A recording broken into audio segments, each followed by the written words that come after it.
लोबोरनिखौ नामा थिनो आरोना बिसिनोसै। गिबियावनो नोंथांमोनखौ आंनि इउटुब चेनेलाव सेवनो बरायग्रोबाय। आं दिनै बे भिडिअखौ लाबोनायनि गुबै जाहोनानो जाहैबाय गुगोल एडसेन्स।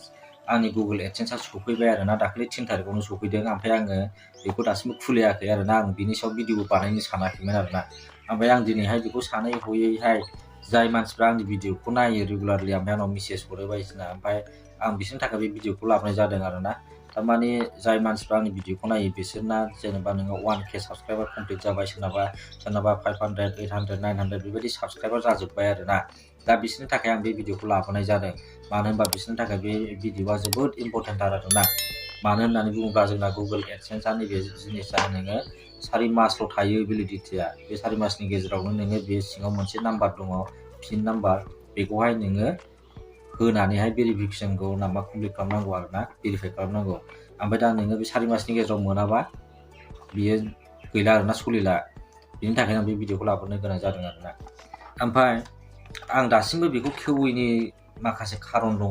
आं दासिमबो बेखौ खेवाखै आरोना, जेरेखम लाबोदोंमोन ना बेबायदिनो दङ नै, दासिमबो खेवाखै आङो, नायाखै बे सिङाव माबायदि अबस्था, माबायदि कालारनि बिदिखौ नायाखै आरोना आङो। मानो होननानै बुङोब्ला आंना गुगोल एडसेन्सनि नामाया भेलिडिटिया फेब्रुवारिनि 19 तारिखआवनोमोन आंना, फेब्रुवारिनि 19 तारिख। ओमफ्राय माला सफैदों? मार्चनि 3 तारिखआवसो सफैदों। होमबा 19 तारिख 15-20 दिननि उनावसो आं नैबे जिनिसखौ मोनदों आरोना। होमबा आंना एक्सपायार जाबाय आरोना, आंना गुगोल एडसेन्स पिना एक्सपायार जाबाय आंना, नैबे खामानि गैला बे। बिनि थाखायनो आं नायाखैबो, जेबो खालामाखै आरोना, बेरैनो दङ। ओमफ्राय आङो बिनि एडसेन्सनि भिडिअबो लाबोनो सानाखैमोन। नाथाय दिनै बेखौ लाबोनायनि गुबै खारनानो जाहैबाय, दा नोंथांमोनाबो एसे थाल ला आरोना। थारमाने जेनेबा वाच टाइम कमप्लिट जायोबा, 1K कमप्लिट जाखांनायनि उनावहाय नैबे जिनिसखौहाय जेनेबा मनिटाइज अन खालामखांनायनि उनाव नोङो गुगोल एडसेन्सखौहाय नोङो एप्लाइ खालामोबा आरोना, होमबा बे एप्लाइ खालामनायनिफ्राय जेब्ला नोंना मास मोनसे जाबाय, मास मोनसेनि गेजेराव नोंना बे पिना सफैया, होमब्लानो नोङो रिसेन्ड होबाय था, मिथिबायना? रिसेन्ड अपसन दङ जोंना माबायावहाय, एडसेन्स एकाउन्टावहाय रिसेन्ड होबाय था। ओमफ्राय बिदिनो टेस्टिंनि फरे नोङो खनसे रिसेन्ड होनो हायो आरोना, एप्लाइ खालामहरबाय थानो हायो, बिहरफिनबाय थानो हायो आरोना नैबे पिनखौहाय। ओमफ्राय नोङो खनथाम मोनगोन, खनथाम नोङो बिहरनो हागोन नैबे पिनखौहाय। जुदि खनथामावबो फैयाबा अनलाइननि बेब'स्था दं आरोना, अनलाइन नोङो भेरिफिकेसन खालामनो हायो एडसेन्स पिनखौहाय। ओमफ्राय जुदि नोङो खनथाम जुदि नोङो रिसेन्ड होआबा ना, नैबे गुगोल एडसेन्सखौहाय नोङो सफैयैयावहाय, जेनेबा मास मोनसेनि गेजेराव सफैयाखिसै, होमबानो नोङो लोगो लोगो रिसेन्ड होखादो, मिथिबायना? बेखौहाय बिहरफिनबावदो, बेबायदि खालामबाय था खनथामनि उनावसो नोङो नैबे अनलाइन प्रसेसखौहाय मोनगोन आरोना।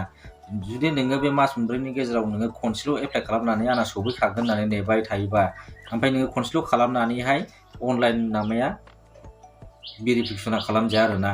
खमावबो खनथाम नांथारगौ, खनथाम खालामखांनायनि उनावसो अनलाइननि अपसना फैयो, अनलाइन भेरिफिकेसन खालामनायनि अपसना फैयो। बिनि थाखायनो नोंथांमोना एसे नामा थाल लाबानो जाबाय आरोना। गुगोल एडसेन्स नैबे पिना सफैयाब्ला, बिदिनो 25 दिन नामा टेस्टिंनि गेजेराव सफैयाब्लानो रिसेन्ड होबाय था आरोना, एप्लाइ खालामबाय था। खनथाम चान्स मोनो, खनथाम एप्लाइ खालामखांनायनि उनाव नोङो सफैयाबाबो दरखार गैया, अनलाइन नोङो भेरिफिकेसन खालामनो हायो गुगोल एडसेन्सखौहाय। दा आंनो बेखौ दरखार गैया। दा आं बिसियाखै दाबो, बेखौ गेजेरजों बिसिलानानै गारनो होनबाबो हायो आङो बे बुस्थुखौहाय। आंनो दा दरखारानो गैया। मानो होनबा डेट पार जानानै सफैदों बे बुस्थुआ। नै आंना 19 फेब्रुवारियावनोमोन लास्ट नामाया भेलिडिटिया, एक्सपायार डेटआ। ओमफ्राय दा नोङो माला सफैदों? मार्चआव सफैदों। गुबुन फेब्रुवारि 19 तारिखआव सफैनांगौआ नैबे मार्चनि 3 तारिखआव सफैदों आरोना। दा आंनाबो प्रब्लेम जासिगौमोन आरोना, जुदि आङो अनलाइन खालामनानै लायामोनबा। दा बिनि थाखायनो नोंथांमोनाबो एसे गोसो होनानै थाल लाबानो जाबाय, फिसा खबर लाबाय थाबानो जाबाय आरोना।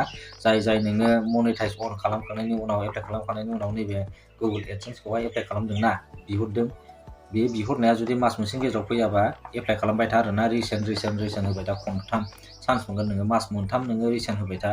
जुदि मास मोनथामनि गेजेराव रिसेन्ड खनथाम होनायनि उनाव फैयाबा अनलाइन भेरिफिकेसन खालामनो हायो, मिथिबायना?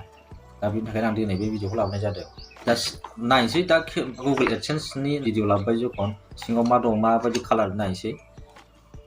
नैबे माबानिखौ लोबोरनिखौ नामा थिनो आरोना, बिसिनो थिनदों सिगाङावहाय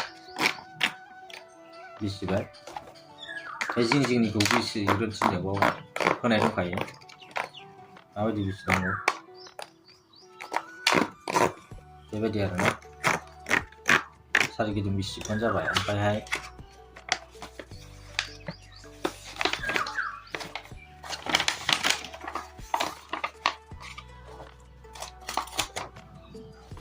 बेबायदि फैयो आरोना नै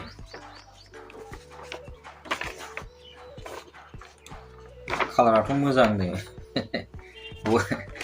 दा खामानि गैला आरोना आंना बे डेटआनो पार जाखाबाय नालाय आं बिसियाखैबो नायाखैमोन आरो दा नोंसोर आङो बेखौ नायबाय दिनैहाय दाखालि 3 तारिखआवनो आं बेखौ लाखिदों ओमफ्राय दिनैहाय 10 तारिख जाबाय आरोना 7 दिनानो बारबाय ओमफ्राय दिनै 7 दिननि उनाव आङो बेखौहाय खुलिबाय आरोना बेनो नै एडसेन्स पेना नै बेनो गुगोल एडसेन्स पेना 6टा डिजिट थायो 1 2 3 4 5 6टा